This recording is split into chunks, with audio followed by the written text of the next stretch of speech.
Hello, and thanks for joining us on this HOA Leader video chat with two of our experts. My name is Gabriella Falisco, and today I'm joined by Patricia Ayers of Connecticut and Robin Strom of Ohio. This month, we're discussing the increasing confusion over who pays for damages to a unit or the common areas when there's a plumbing leak, who calls the insurance company, and who makes arrangements for cleanup and construction. In this video, these two expert HOA lawyers will explain the most common situations that come up with water intrusion and the general rules of how these issues are treated when it comes to the condo and the individual owners.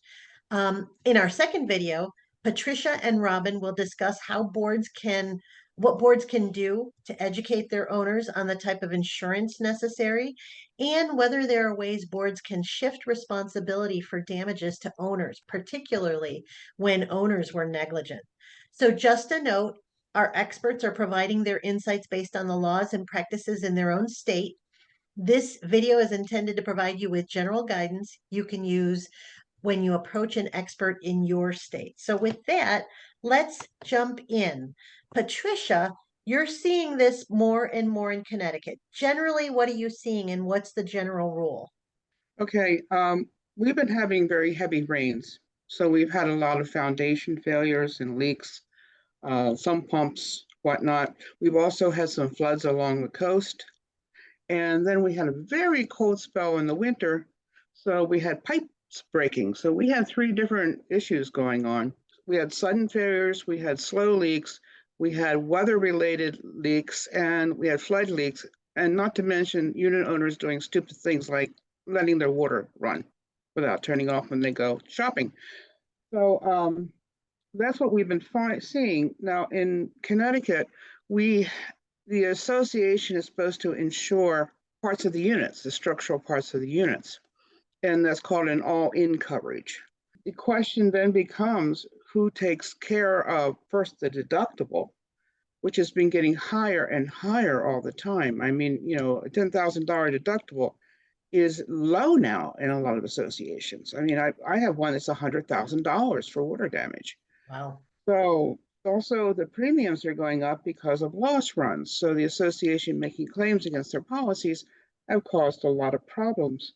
So I'm seeing lawsuits with unit owners suing the association for foundation problems or to come in and fix water damage. Then if it's a slow leak, each type of water damage has its own problem. If it's flood insurance, it's not under your regular insurance. You have to have flood insurance. If it's a slow leak or is gradual, most insurance companies don't cover that. So generally, is it a document issue? It's document specific, or is there a general rule in Connecticut? It is in their statute that they have to insure the interiors of units. The association has to insure. Okay. Yeah. Robin, what's the situation in Ohio?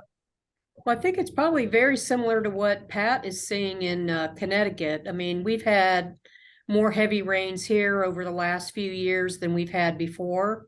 Some of our storms, especially in the summer, late into the summer, high winds, a lot of rain, almost like tropical storms on occasion, which, is new. On occasion, you may have had something like that before, but it's becoming more and more frequent. But I think more of what I'm seeing in our practice is leaks due to owner issues, such as dishwashers, refrigerators, sump pumps, things within the unit that are causing damages to the unit, but also the common elements, and in a lot of cases to units nearby, adjacent units or units below that are affected.